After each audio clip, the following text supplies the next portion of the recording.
Então, nós vamos passar pela tempestade, mas virão algumas advertências de Deus de como nós devemos passar por aquele momento.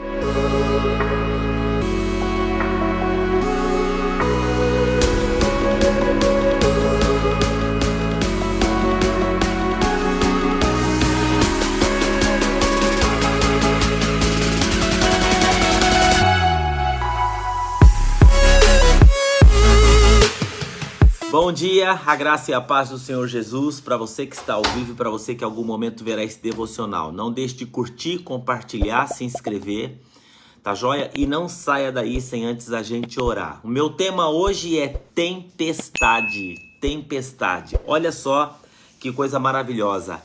A âncora da promessa nos mantém firmes quando o nosso sistema de navegação dá defeito. Na vida nós teremos tempestades, mas o que nos mantém firme é a âncora da navegação, a âncora da promessa. Então a promessa, ela é uma âncora, né? Então, o que a gente aprende sobre tempestade? É que a postura para se passar pelo meio da tempestade é orar para que o dia amanheça. Paulo, ele estava na embarcação. A Bíblia diz que passaram-se 14 dias sem ver a luz do sol. Já imaginou isso? 14 dias sem ver a luz do sol brilhar, sem ver o dia amanhecer. E o que aconteceu? Diz assim que quando o dia amanheceu, eles chegaram em uma enseada, olha só, e disse assim que eles não reconheceram a terra. Eles não reconheceram a terra. E aí o que aconteceu? Diz assim que o fio foi encalhando,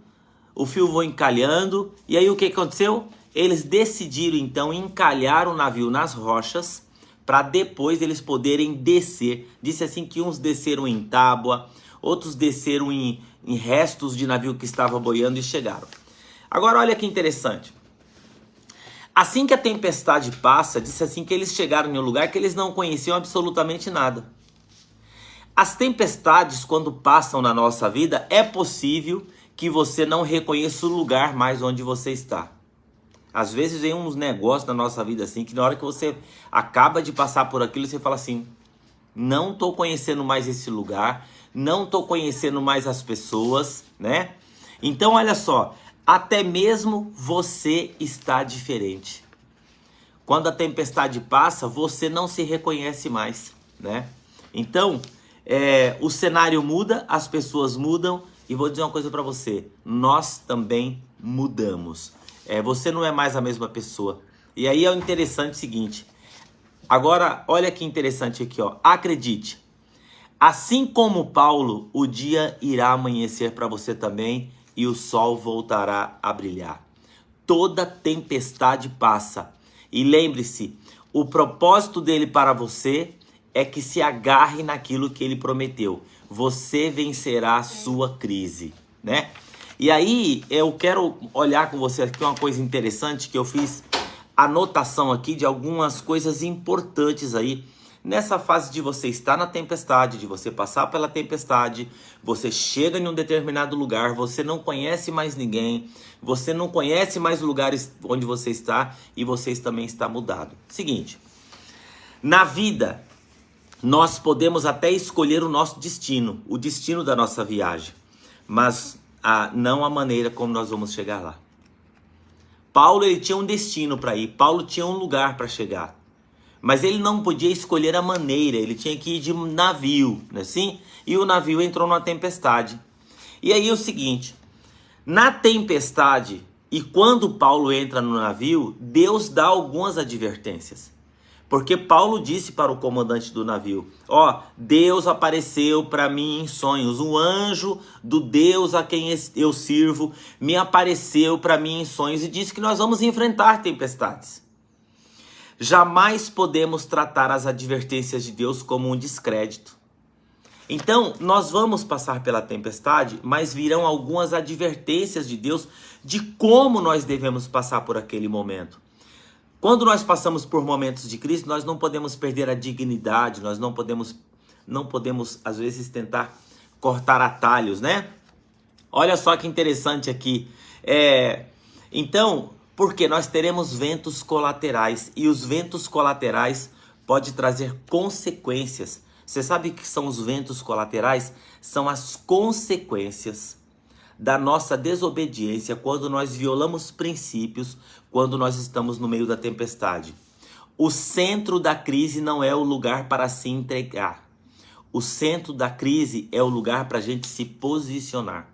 Sabe o que Paulo fez quando aqueles homens não ouviram, aqueles homens não obedeceram e aqueles homens não ouviram o conselho de Paulo? Paulo foi a orar. Foi orar para que o dia amanhecesse. Se você pode adorar a Deus, né, no pior dia da sua vida, você vai adorar a Deus em qualquer momento, né? Então, e aí você precisa entender uma outra coisa aqui importantíssima que Deus ministrou no meu coração. Toda área em que não temos esperança está debaixo da influência da mentira.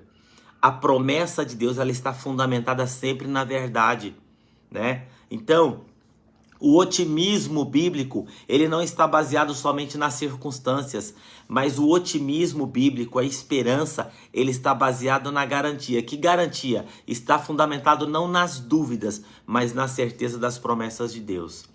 A qualidade da nossa fé cristã é provado pelo modo como lidamos com as situações de crise. E você sabe, na situação de crise, o nosso caráter, ele é formado, né? É mais ou menos assim, ó. Na crise, o nosso caráter ele não é formado. Na crise, o nosso caráter ele é revelado. E ele pode ser aperfeiçoado, né? Então, você vai entender uma coisa interessante.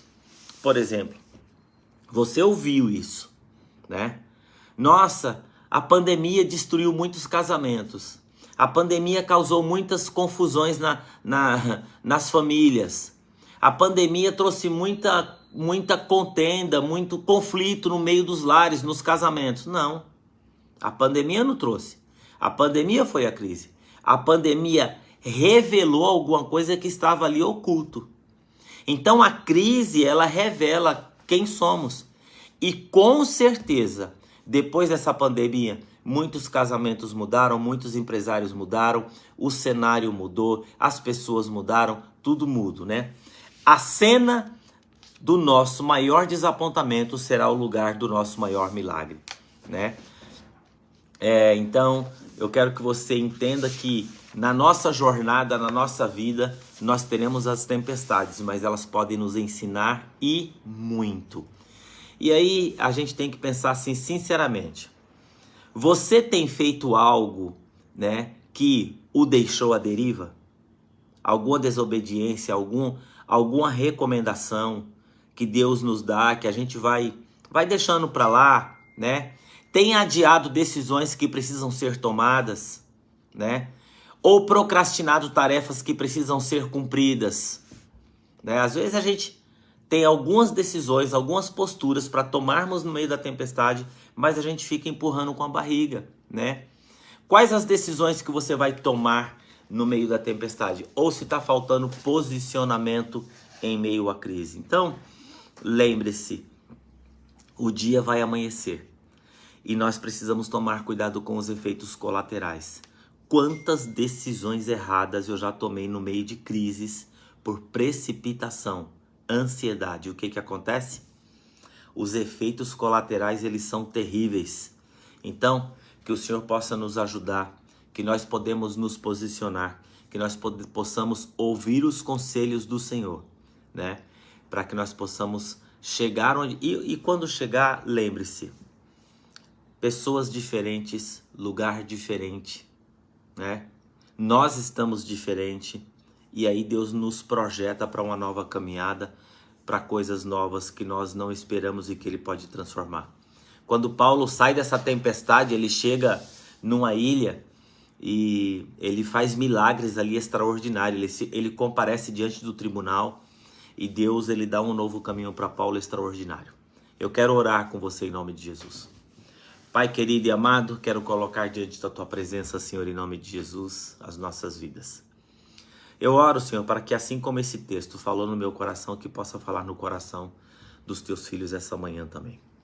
Todos nós passamos por crises e tempestades, mas para que o Senhor possa nos conduzir e o teu nome ser glorificado nos piores momentos da nossa vida. Como disse o profeta, assim, mesmo que a figueira não floresça e mesmo que não haja gado no curral, eu me gloriarei e louvarei o Deus da minha salvação. Porque se nós conseguirmos adorar e nos curvar, nos prostrarmos diante do Senhor nos nossos piores momentos, esse é o segredo para que nós possamos atravessar as nossas tempestades e as nossas crises. Oramos em nome de Jesus. Amém. Deus abençoe a sua vida em nome de Jesus, que Deus dirija o seu coração, que Deus guie os seus passos e que você saia tomando decisões sensatas que você precisa tomar. Um abraço, Deus abençoe.